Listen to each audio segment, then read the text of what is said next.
নমস্কার বন্ধুরা, আপনারা দেখছেন কেডিসাই আর আমি কিষেন্দু। আজকে আপনাদের জন্য নিয়ে এসেছি একটা নতুন ভিডিও। এই মুহূর্তে আমি দাঁড়িয়ে আছি আলিপুর জেলের ঠিক সামনে। আপনারা দেখতেই পাচ্ছেন আমার পেছনে হচ্ছে আলিপুর জেল। এই আলিপুর জেল কিন্তু ভারতবর্ষের স্বাধীনতার ইতিহাসে, বিশেষ করে আমাদের বাঙালি যে সমস্ত স্বাধীনতা সংগ্রামী ছিল তাদের অনেকেরই কিন্তু ইতিহাস লুকিয়ে রেখেছে এবং এত দিন ধরে বহন করে চলেছে। বিপ্লবী কানাইলাল দত্ত বলুন, নেতাজি সুভাষচন্দ্র বোস বলুন, এছাড়া অন্যান্য আরও অনেক দেশবন্ধু থেকে শুরু করে সবাই কিন্তু কাটিয়েছেন তাদের জীবনের অনেকটা দিন এই জেলে। তো আজকে আমরা এই জেলে যাব আর আপনাদেরকে দেখাবো যে এই জেলে তারা কেমনভাবে জীবন কাটিয়েছেন, কেমনভাবে তাদেরকে ফাঁসি দেওয়া হয়েছিল এবং তাদের জীবন এখানে অনেকের কিভাবে শেষ হয়ে গেছিল। তাহলে চলুন যাওয়া যাক এবং সমস্ত ডিটেলস আপনাদের জানাবো, এখানে কীভাবে আসতে হবে, কীভাবে টিকিট কাটতে হবে এবং ভেতরে কী কী আছে। তাহলে চলুন যাওয়া যাক, আসুন। কলকাতার হৃৎপিণ্ডে অবস্থিত এই জেলের বয়স কিন্তু 116 বছর। এই জেলের মোট পরিধি প্রায় 15 একরের থেকেও বেশি। ভারতবর্ষের স্বাধীনতা সংগ্রাম, বিশেষ করে বাংলার স্বাধীনতা সংগ্রামী এবং তাদের কার্যকলাপ আপনি যদি জানতে চান অথবা অনুভব করতে চান, তাহলে কিন্তু আসতেই হবে কলকাতার আলিপুরে অবস্থিত এই জেলে, যেটি এখন জেল নয়, মিউজিয়ামে পরিণত হয়েছে।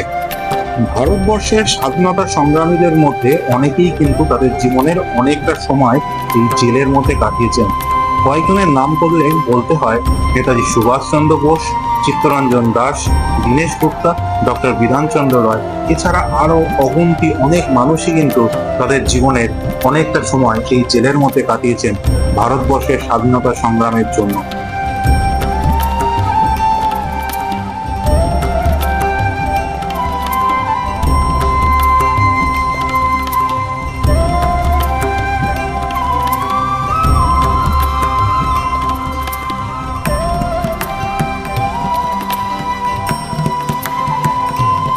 আপনি যদি এই মিউজিয়ামের মানচিত্রটি দেখেন, তাহলে কিন্তু ভারতবর্ষের একটি দ্বীপপুঞ্জের কারাগারের সঙ্গে অনেকটা সামঞ্জস্য খুঁজে পাবেন। আশা করছি আপনারা বুঝতেই পেরেছেন যে আমি আন্দামান নিকোবর দ্বীপপুঞ্জের জেলের কথা বলছি। আন্দামান নিকোবর দ্বীপপুঞ্জের সেলুলার জেল আর আলিপুর জেল, এই দুটোরই মানচিত্র আমি পরপর রেখে আপনাদের হাতে তুলে দিলাম। আপনারাই দেখে কমেন্ট করে জানাবেন যে আপনারা কোনো সামঞ্জস্য অথবা সাদৃশ্য খুঁজে পেলেন কিনা। 2019 সাল অবধি কিন্তু এই জেলের মধ্যে কয়েদিদের রাখা হতো, কিন্তু তার ঠিক পরেই বারুইপুর জেল তৈরি হওয়ার পর সেখানে কয়েদিদের স্থানান্তরিত করা হয় এবং 2022 সালে পশ্চিমবঙ্গের মাননীয় মুখ্যমন্ত্রী মমতা বন্দ্যোপাধ্যায় এই মিউজিয়ামের উদ্বোধন করেন। এই মুহূর্তে আমরা জেলের যে প্রান্তে এসে দাঁড়িয়েছি, সেখানে আমরা দেখতে পাবো ফাঁসির মঞ্চ, আমরা দেখতে পাবো নেহেরু সেল, নেতাজি সেল, চিত্তরঞ্জন দাসের সেলও কিন্তু এখানেই রয়েছে। তাছাড়া রয়েছে বিধানচন্দ্র রায়ের সেল আর যতীন্দ্রমোহন সেনগুপ্তর সেল এখানেই রয়েছে। চলুন এক এক করে সবকটি দেখে নেওয়া যাক।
এই সেলগুলোর ওপরের এবং নিচের তলায় রয়েছে দুটি অন্ধকার ঘর, অথবা যেটাকে বলা হয় কালা কোঠরি।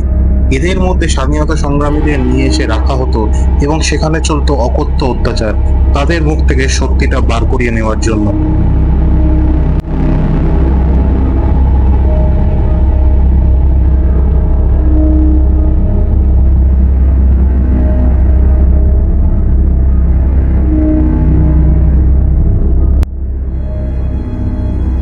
আমাদের চরম উদ্দেশ্য জাতির সর্বাঙ্গীন কল্যাণ ও উন্নতি সাধন করা, সমস্ত বন্ধন হতে জাতিকে চিরকালের জন্য মুক্ত করা। এই সর্বাঙ্গীন উন্নতি আনতে হলে সর্বাগ্রে অরাজকতার শৃঙ্খল মোচন করতে হবে। রাষ্ট্রীয় বন্ধন হতে জাতিকে প্রথমে মুক্ত করলে আমরা সামাজিক অর্থনৈতিক বন্ধন হতে তাকে মুক্ত করতে পারবো। স্বাধীনতা একরকম সত্য, এই স্বাধীনতা চাই জাতি এবং ব্যক্তির উভয়ের অখণ্ড জীবনের জন্য। জাতীয় ব্যক্তিকে সমস্ত বন্ধন হতে মুক্ত করবে আমরা আদর্শ জাতি ও আদর্শ মানুষ সৃষ্টি করতে পারবো। বন্ধুগণ, শৃঙ্খলা বা ডিসিপ্লিন না শিখলে আমরা কোনোদিন মানুষ হব না। বাঙালি জাতিকে শৃঙ্খলা বা ডিসিপ্লিন শেখানো সহজ নয়, কিন্তু এইগুলো প্রত আমাদের উদযাপন করতেই হবে। বাঙালি জাতিকে ধর্মবদ্ধ ও নিয়মানুবর্ত।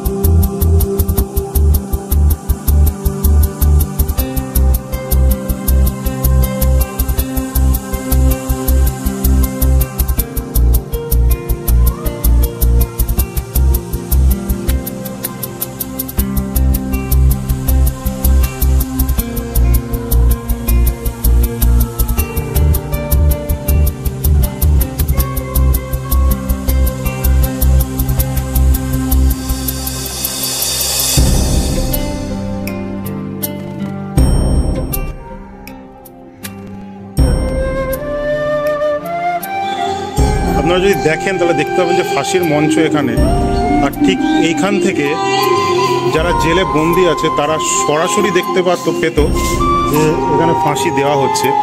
তাদেরকে এই ভয়টা দেখানো হতো ফাঁসিটা সরাসরি দেখিয়ে, কারণ ফাঁসি ওটা অত্যন্ত মর্মান্তিক একটা বিভৎস ব্যাপার, একটা জীবন্ত মানুষকে ঝুলিয়ে দেওয়া।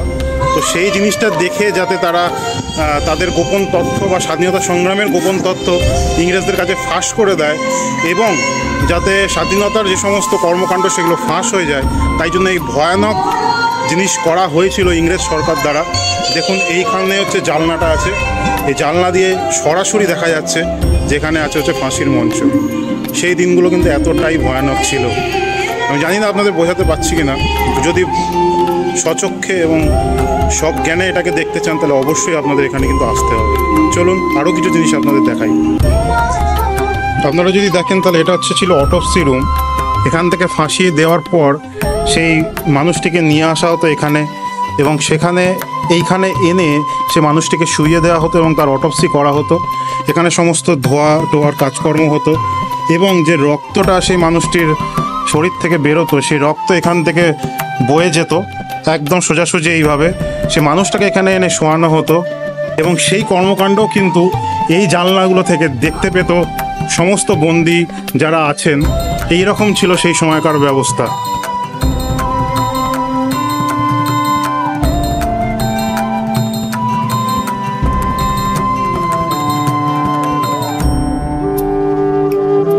এই মুহূর্তে আমরা চলে এসেছি নেহেরু সেলের সামনে। আপনি যদি এই নেহেরু সেলের মধ্যে প্রবেশ করেন অথবা এই নেহেরু সেলের কাছে যান তাহলে দেখতে পাবেন যে তার বাইরেই রয়েছে একটি গাছ, এবং তার নিচে বসে আছেন ইন্দিরা গান্ধীর একটি মূর্তি। আপনি হয়তো দেখে অবাক হতে পারেন যে এই জেলের বাইরে ইন্দিরা গান্ধীর মূর্তি কি করছে। জওহরলাল নেহেরু যখন 80 দিন আইন অমান্য আন্দোলনের জন্য এই জেলে বন্দী ছিলেন, ইন্দিরা গান্ধী তখন তার সঙ্গে দেখা করতে আসতেন। তারা দুজনে মিলে এই গাছতলায় বসে আলাপ আলোচনা করতেন। সেই স্মৃতিকে ধরে রাখার জন্যই আলিপুর জেল কর্তৃপক্ষের এই উদ্যোগ।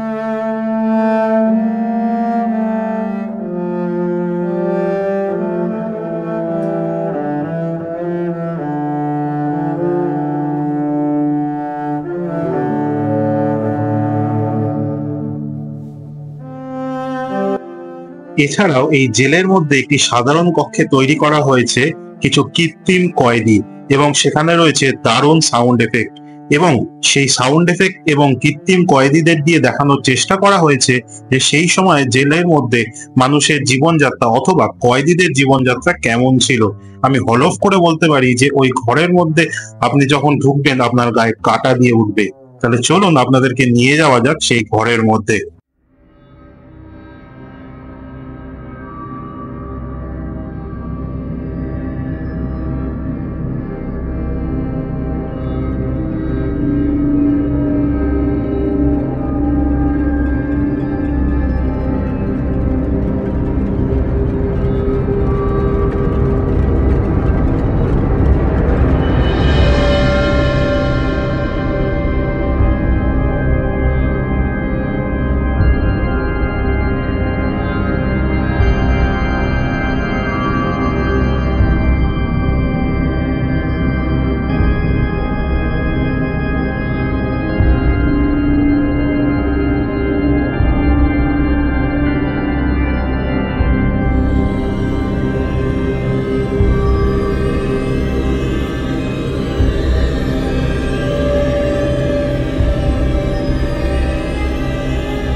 এখানেই শেষ নয়, এখানে রয়েছে বিভিন্ন ওয়াচ টাওয়ার।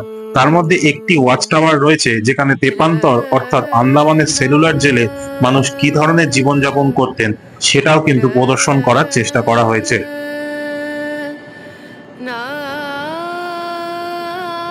এছাড়াও এই জেলের মধ্যে তৈরি করা হয়েছে বিভিন্ন প্রদর্শনী কক্ষ। নেতাজি সুভাষচন্দ্র বোস এবং আজাদ হিন্দ ফৌজের জন্য একটি আলাদা প্রদর্শনী কক্ষ রয়েছে। বিদ্রোহী কবি কাজী নজরুল ইসলামের জন্য তৈরি করা হয়েছে একটি আলাদা প্রদর্শনী কক্ষ। শুধু এখানেই শেষ নয়, ভারতবর্ষের একদম প্রথম স্বাধীনতা সংগ্রাম, সাঁওতাল বিদ্রোহ থেকে শুরু করে সিপাহী বিদ্রোহ থেকে শুরু করে সমস্ত কিছুর জন্যই আলাদা আলাদা প্রদর্শনী কক্ষ কিন্তু এখানে রয়েছে। তাহলে আর কি ভাবছেন? ভারতবর্ষের স্বাধীনতা সংগ্রামের এই ইতিহাস একবার নিজের চোখে দেখে নেওয়ার জন্য আলিপুর জেলে কিন্তু আসতে আপনাদের হবেই। আমি ডেসক্রিপশন বক্সে সমস্ত রকমের ডিটেলস কিন্তু আপনাদের দিয়ে দেবো, লোকেশনের ডিটেলসও কিন্তু দেওয়া থাকবে। আর আপনারা কলকাতার যে কোনো প্রান্ত থেকেই আসছেন না কেন, কিভাবে আসবেন আর কখন কবে খোলা থাকে, কটা অবধি খোলা থাকে, লাইট সাউন্ডের শো কখন থেকে কখন অবধি হয় এবং তার টিকিট কত, সমস্ত কিন্তু ডেসক্রিপশন বক্সে মেনশন করে দেওয়া থাকবে। এই ভিডিওটা কেমন লাগলো সেটা কিন্তু আমাদের জানাতে ভুলবেন না। আর যদি ভিডিওটা ভালো লেগে থাকে তাহলে অবশ্যই চ্যানেলটাকে সাবস্ক্রাইব করবেন আর প্রিয়জনের সঙ্গে শেয়ার করতে ভুলবেন না। আমি কৃষ্ণেন্দু আজকে এই চ্যানেল থেকে বিদায় নিচ্ছি এবং আপনাদেরকে বলে যেতে চাই, জয় হিন্দ, বন্দে মাতরম।